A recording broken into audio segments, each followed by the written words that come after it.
बिस्मिल्लाहिर्रहमानिर्रहीम। अस्सलाम वालेकुम स्टूडेंट्स। बात करेंगे आज FIN 623 के लेसन नंबर 19 से ऑनवर्ड। ठीक है।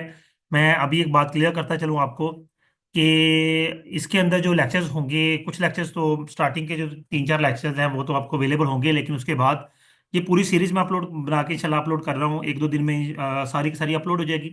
ठीक है। लेकिन ये चूंकि टैक्सेशन है, बिजनेस टैक्सेशन है, और ये हर साल रिवाइज होता है। हर साल इसके लेक्चर्स मुझे नए रिकॉर्ड करके अपलोड करने पड़ेंगे। इसी वजह से इसके पहले लेक्चर्स अवेलेबल नहीं है। ठीक है। तो चूंकि टैक्स हर साल रिवाइज होता है तो फिर लेक्चर्स भी हर साल चेंज होंगे। तो बेटा ये लेक्चर्स जिस जिसको एक्सेस चाहिए होगी वो पेड होगी, फ्री ऑफ कॉस्ट नहीं होगी, माजरत के साथ। ठीक है। तो जिसको एक्सेस चाहिए होगी, कॉन्टैक्ट मेरा कॉन्टैक्ट नंबर डिस्क्रिप्शन में मौजूद है, मुझसे व्हाट्सएप पर रब्ता करें। ठीक है। आपको पेमेंट ट्रांसफर करें और एक्सेस ले लें। जी, लेक्चर को स्टार्ट करेंगे। Exercise on residential status and taxation. Residential status की प्रीवियस लेक्चर्स में हमने बात की थी। ठीक है, कि जो बंदा मुल्क के अंदर 183 दिन गुजारता है वो रेजिडेंट है, अगर नहीं गुजारता तो वो नॉन रेजिडेंट है। अब यहाँ पे है एक एम्प्लॉय है, mister A employed in Pakistan receive 4 lakh as a salary, his income from other sources are given. ठीक है जी। मिस्टर ए जो है वो 4 लाख सैलरी ले रहा है पाकिस्तान के अंदर। डिविडेंड रिसीव इन टोक्यो, उसे डिविडेंड रिसीव हो रहा है टोक्यो से 10,000 का। शेयर फ्रॉम प्रॉफिट टोक्यो, उसे को प्रॉफिट आ रहा है टोक्यो से। From business situated in Kuwait, जो कि कुवैत में बिजनेस सिचुएटेड है, लेकिन उसे यानी कि टोक्यो में को उसने सामान प्रोवाइड किया होगा, बट कंट्रोल थ्रू पाकिस्तान, यानी कि उसे कंट्रोल पाकिस्तान से कर रहा है वो।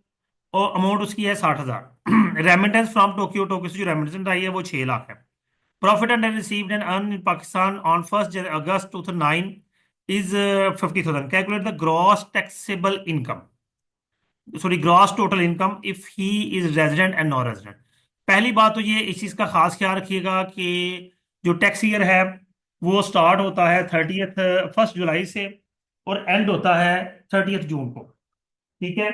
हमने प्रीवियस लेक्चर्स में भी मैंने ये क्लियरली समझाया था कि जो है लेक्चर जो टैक्स ईयर है, हमने प्रीवियस लेक्चर्स के अंदर special tax year, normal tax year, transitional tax year, ये सारी चीजें पढ़ी हैं। तो अब ये जो है टैक्स ईयर यहाँ पे हम 1 जुलाई से स्टार्ट करेंगे और 30 जून को खत्म करेंगे। अब इस हिसाब से हमारा, आप देख सकते हैं, आपने देखनी है, जस्टिफाई करना है कि कौन सी इनकम जो है हमारे लिए ऐड करने वाली है और कौन सी ऐड नहीं करने वाली है। स्टार्टिंग में ये सारी बातें इसलिए कर रहा हूं ताकि अगले लेक्चर से मुझे ये बातें ना करनी पड़े। ठीक है। आप थोड़ा सा अपने जहन पर जोर दें और थोड़ा जस्टिफाई करें कि कौन सी इनकम रेजिडेंट है और कौन सी रेजिडेंट नहीं है। तब तक देखिए जी, मैं दोबारा यहाँ पे लिख देता हूं कि 1 जुलाई 2000, टैक्स ईयर 2009 है, हाँ बिल्कुल 2008 से स्टार्ट होगा ये, और 30 जून 2009 को एंड हो जाएगा। इसके बाद और इससे पहले की जितनी भी पेमेंट होगी वो इस साल में नहीं आएगी, सिर्फ इस साल के दौरान जो 12 महीने हैं इनकी अमाउंट उसकी इनकम कंसिडर होगी। अब नीचे सोल्यूशन पे बात करते हैं। पहली बात, जो सैलरी रिसीव 4 लाख उसकी सैलरी होगी जी, ठीक हो गया। 4 लाख उसे सैलरी मिली, बात ओके होगी। दोनों, वो नॉन रेजिडेंट है वो रेजिडेंट है, 4 लाख उसे सैलरी सैलरी कंसिडर होगी। 10,000 को डिविडेंड आया वो डिविडेंड का कंसिडर होगा। प्रॉफिट आया है 60,000 का, प्रॉफिट कंसिडर होगा। अब अगली बात है कि remittance out of the pass profit, जो रेमिटेंस उसे मिली है रेमिटेंस प्रॉफिट नहीं है, नीचे नोट में लिखा होगा। Since remittance is not income hence it is not included. Remittance income नहीं होती। ठीक है। हम उसी ग्रॉस टोटल इनकम कैलकुलेट कर रहे हैं उस पर्सन की, यानी कि सैलरी इंडिविजुअल की। ये इनका रेमिटेंस उसकी ग्रॉस इनकम का हिस्सा नहीं होगी। वैसे ही इनकम कंसिडर हम करते हैं टैक्स के जुमरे में, जब हम रिटर्न सबमिट कर रहे होते हैं तब हमें रेमिटेंस भी हम एज ए इनकम लिख देते हैं, लेकिन एक्चुअली रेमिटेंस इनकम नहीं होती। इस बात को ध्यान में रखिएगा। दूसरी बात आ गई कि प्रॉफिट एंड डेट जो है 1 जुलाई 2009 को रिसीव हुआ है, तो ये टैक्स ईयर 2009 का नहीं है, ये टैक्स ईयर 2010 का आ गया। तो इसका मतलब है ये जो अमाउंट है ये नहीं लिखी जाएगी उसकी टोटल इनकम के अंदर। ओके हो गया जी। ये आपका क्वेश्चन कंप्लीट हो गया। एक्सरसाइज नंबर 2 पे चलते हैं। Determine gross total income of mister G in the light of following particular information pertaining to tax year 2009. Royalty earned in Pakistan but but received in on April 1st in Sydney. In Sydney, 1,40,000. Dividend from the foreign income received in London on May 10, 2009. ठीक है, royalty earn की है 1 अप्रैल 2009 को Sydney से 1,40,000 की। Dividend आया foreign company से May 10 को 2009। ठीक है। अब ये टैक्स ईयर 2009 ही चल रहा है, ध्यान में रखिएगा। Share of profit of the business situated इनकी सिडनी में ही है, अगस्त 14 2008। तो ठीक है, ये भी ऐड हो जाएगा।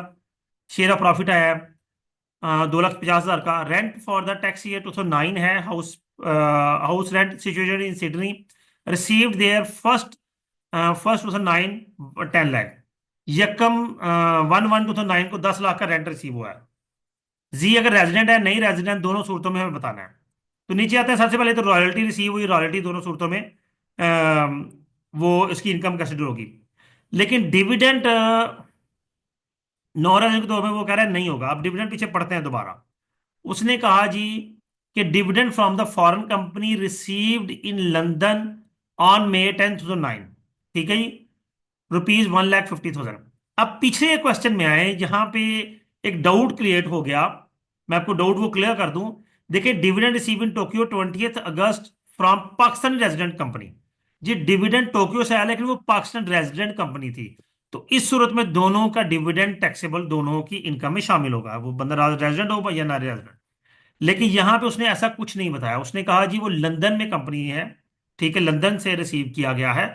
और उसने कोई नहीं बताया कि वो कंपनी पाकिस्तान में सिचुएट करती है कि नहीं। तो ये पीई का मतलब है कि उसका जो कंट्रोल है ना, वो पाकिस्तान में मौजूद है। तो अब डिविडेंड तो नाला आ गया, लेकिन जो शेयर ऑफ प्रॉफिट है जो कि वो पाकिस्तान में कंट्रोल हो रहा है, अगर ये स्टेटमेंट ना लिखी होती तो इसका भी नॉन रेजिडेंट में 2,50,000 नहीं आना था। ठीक है, इन चीजों को ध्यान में रखिएगा, ये क्वेश्चंस आपके कंसिडर होने हैं।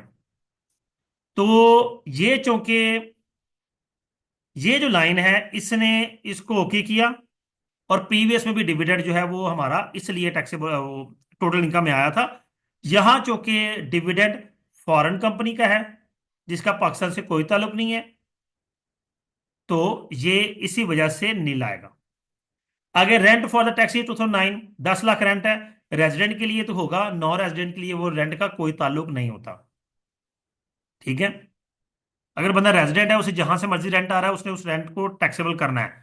लेकिन नॉन रेजिडेंट के लिए उस रेंट की कोई चूंकि नॉन रेजिडेंट है, तो यहाँ से उसे कोई रेंटल इनकम आ रही है तो वो रेंटल इनकम उसकी टैक्सेबल नहीं होगी, यहाँ वो टोटल इनकम में शामिल नहीं होगी। तो इसकी होगी 3,90,000 और ये हो गया 15,40,000।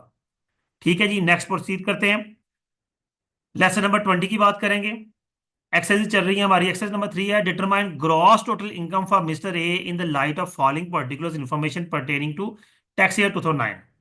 देखिए, the interest on Australian bonds 24,000, income from agriculture 50,000, income from property in London receive outside the Pakistan 20,000, income earn from business in London which is controlled in. हाँ, ये देखिए, ये जो स्टेटमेंट आ गई है ना, इसने इस पॉइंट को चेंज कर दिया है। ये दोनों में आएगा, बाकी तीनों की बात बाद में करते हैं। Profit on sale of an asset Pakistan but received in Sydney. Pakistan से एसेट सेल किया है लेकिन सिडनी में रिसीव किया है, तो ये भी क्योंकि पाकिस्तान से ताल्लुक हो गया। पेंशन फ्रॉम पाकिस्तान गवर्नमेंट, ये भी पाकिस्तान से ताल्लुक हो गया। अब आगे चलते हैं जी। देखें जी, इंटरेस्ट ऑन बॉन्ड्स, जहां से मर्जी हो आपको उस bond, interest on Australian bond 1/3 received in Pakistan. जितना पाकिस्तान में रिसीव किया है वो नॉन रेजिडेंट पर्सन के लिए टैक्सेबल होगा। और हम क्योंकि ये टोटल इनकम निकाल रहे हैं टैक्स के लिए, इसलिए मैं टैक्सेबल बात कर रहा हूं, क्योंकि इस पर टैक्स चार्ज होना है। ये आपकी इनकम के हिसाब 1/3 होगा, बाकी 24,000 जो है वो रेजिडेंट के लिए होगा। एग्रीकल्चर इनकम, ठीक है, प्रॉपर्टी। अच्छा, ये क्यों ऐसा हो रहा है? जो बंदा हमारे लिए नॉन रेजिडेंट है वो दूसरी कंट्री के लिए रेजिडेंट होगा, तो वहां पे चूंकि टैक्स पे करेगा तो इसलिए उसे यहां पे टैक्स चार्ज नहीं होगा। और जब टैक्स चार्ज नहीं होगा तो फिर उसकी ये इनकम कंसिडर नहीं होगी। ठीक है, उसके बाद आ गया इनकम फ्रॉम बिजनेस। जी मैंने बताया था, ये मार्क किया था कि ये दोनों में आएगा। उसके बाद प्रॉफिट सेल ऑन एसेट, ये भी जो कि पाकिस्तान से ताल्लुक था, ये दोनों में आना है। और पाकिस्तानी गवर्नमेंट से पेंशन ली है, ये भी दोनों में आना है। ओके जी। अब यहाँ पे तीन एक्सरसाइज हमने पढ़ ली हैं। मैं आपको एक बात सिंपल सी क्लियर कर दूं, मैंने अभी बोली है लेकिन दोबारा सेपरेटली मैं क्लियर कर रहा हूं कि एक रेजिडेंट जो नॉन रेजिडेंट पर्सन है, नॉन रेजिडेंट, ऐसी इनकम जिसका link no relation with Pakistan, not taxable in Pakistan. इस बात को अपने मद्देनजर रखना है। अगर आपको ये याद होगा तो फिर अल्टीमेटली आप बड़ी आसानी से इन एक्सरसाइज को सॉल्व कर सकते हैं। नेक्स्ट प्रोसीड करेंगे। एक्सरसाइज नंबर 4 है, determine gross total income of mister A in the light of following particulars information pertaining to the tax year 2009। Profit on sale of plot Sydney, one half seed in Pakistan. ये देखिए one half जो receive हुआ है ये non resident के लिए taxable होगा।